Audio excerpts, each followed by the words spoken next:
मेरी 5 साल से मेरी एब्डोमेन में पेन होता था। इधर-उधर डॉक्टर को दिखाए थे, लेकिन कम नहीं हुआ था। 11 में मार्च में मुझे इतना ज़्यादा पेन हुआ कि मैं सहन नहीं कर सकती। ड्यूरिंग प्रेगनेंसी बहुत ज़्यादा पेन आया था फिर से। डॉक्टर ने एक बार बोला भी था कि सर्जरी की एक ऑप्शन है।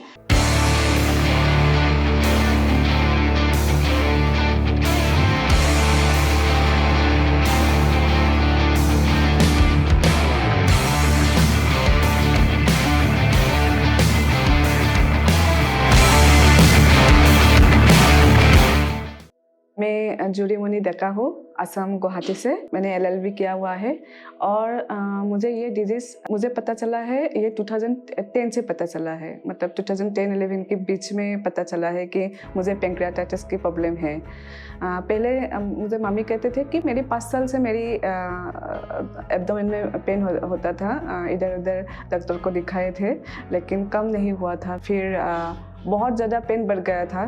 2011 में मार्च में मुझे इतना ज़्यादा पेन हुआ कि मैं सहन नहीं कर सकती, इतना ज़्यादा पेन हुआ था। तब मैंने अल्ट्रासाउंड किया। अल्ट्रासाउंड करके बताया, मेरे एक पेशेंट वाले डॉक्टर ने बताया कि पैंक्रियाज में स्टोन है। फिर हमने एक गुवाहाटी की ही एक हॉस्पिटल में दिखाया है। दो बार किया है ERCP गुवाहाटी हॉस्पिटल में। यस। फिर मुझे 1 साल तक कोई प्रॉब्लम नहीं था।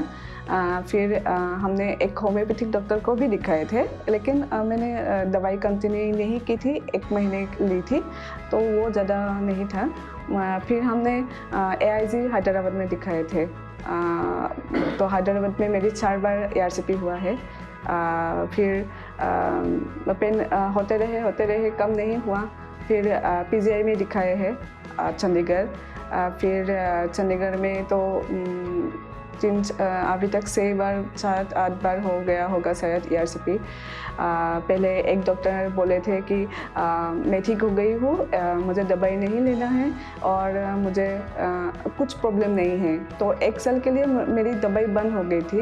मैंने पेनलिपेज लिया हुआ था उस टाइम से, और गैस्ट्रिक का जो मेडिसिन होता है, लेकिन 1 साल नहीं 2 साल के लिए मैंने बंद किया हुआ था। उसी टाइम डॉक्टर ने बोला था कि मैं बेबी के लिए प्लानिंग कर सकती हूँ। फिर ड्यूरिंग प्रेगनेंसी बहुत ज़्यादा पेन आया था फिर से। फिर बेबी के डिलीवरी के बाद आफ्टर 2 मंथ मुझे और ज़्यादा पेन आने लगे, बहुत ज़्यादा पेन।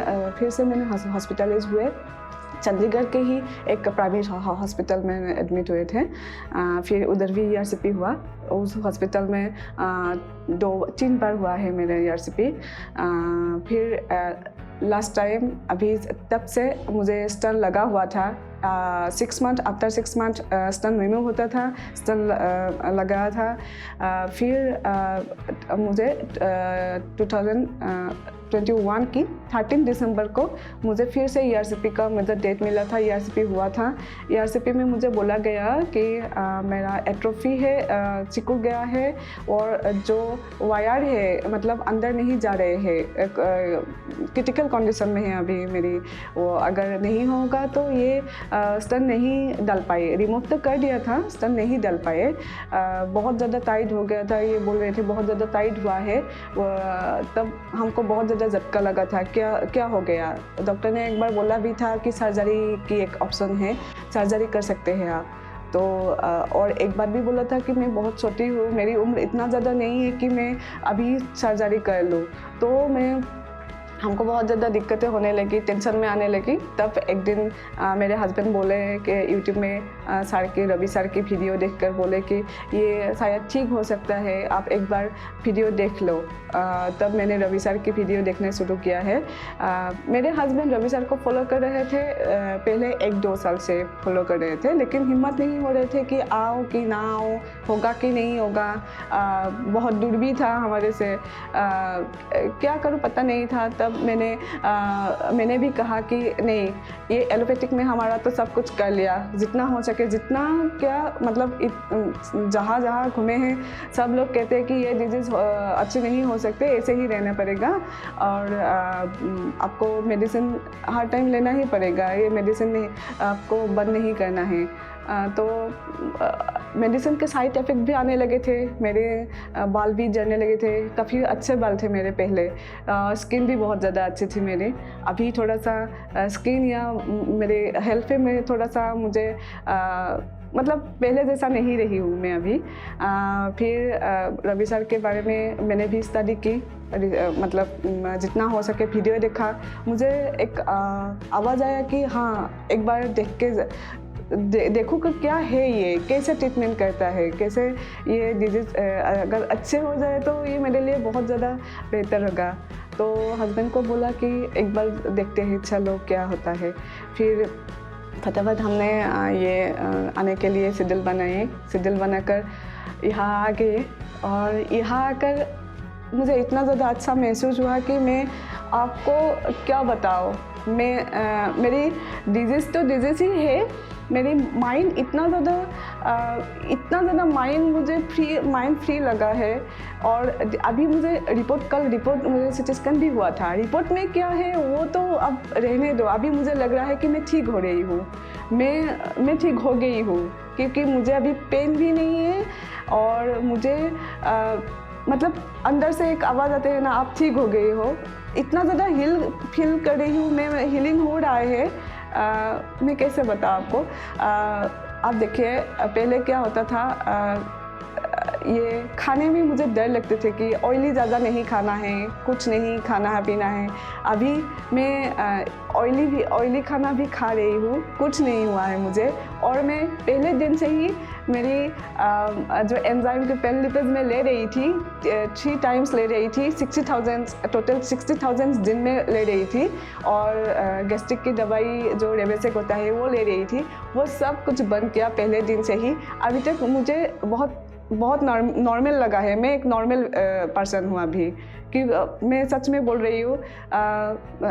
माइंड पे इतना ज़्यादा काम करते हैं। और सच में रूट कॉज का ये मेरा जो रूट था ना, वो काट दिया है अभी, वो अभी नहीं उगेगा। हर एक के बारे में वो खाने की बारे में ही बोलो, जो खाना लेकर आते हैं वो भी इतना स्माइल से, इतना मतलब क्या खा रही हूँ वो ज़्यादा माइंड में नहीं रखते हैं। कैसे दे रहे हैं हमको खाने के लिए, कैसे हम खा रहे हैं वो ज़्यादा माइंड करते हैं। कैसे बात करके, कैसे अच्छे वो करके सब कुछ। फिर डॉक्टर के बारे में बोलो तो हर एक डॉक्टर का अलग अलग पहचान है, जो अलग अलग तरीके से हील कर रहे हैं। मतलब आप एक बात भी कर रहे हो तो उसमें भी एक पॉजिटिविटी होता है, उसमें भी एक मतलब मुझे इतना इंटरेस्ट देकर मुझे देख रहे हैं, मतलब मेरी डिजीज़ को देख रहे हैं। तो मुझे बहुत बेहतर फील हुआ है। और हर एक के बारे में, या स्टाफ के बारे में हो या आप लोगों के बारे में हो, सब कुछ मतलब बहुत अच्छा लगा है। लिवर टेस्ट, LFT टेस्ट मेरा कभी भी मैं जिस दिन से मैंने लिवर टेस्ट देखा है, मेरे कभी भी नॉर्मल नहीं हुआ है। आज 10 साल में पहली बार, ये आने के 2-3 दिन बाद पहले मैंने लिवर टेस्ट किया था। बहुत ज़्यादा उल्टा हो रहे थे, बिलिरुबिन बहुत ज़्यादा बढ़ रहे थे। लेकिन इधर आने के बाद जब मैंने LFT टेस्ट किया है, मेरा LFT नॉर्मल आया है। ये सबसे ज़्यादा अच्छा बात है। LFT ये 2 दिन में कैसे हो सकता है, ये हमको हस्बैंड और मुझे बहुत ज़्यादा ये बात अच्छी लगी कि 2 दिन पहले LFT इतना ज़्यादा और 10 साल से बढ़ रहे हैं। ये कि नहीं कि आज एक हर बार हम 1 मंथ आफ्टर 1 मंथ हम LFT टेस्ट करते हैं। हर रिपोर्ट में LFT वो बहुत ज़्यादा बढ़ते रहते हैं। लेकिन ये 2 दिन में ही मेरा LFT नॉर्मल हो गया है, LFT टेस्ट नॉर्मल हो गया है।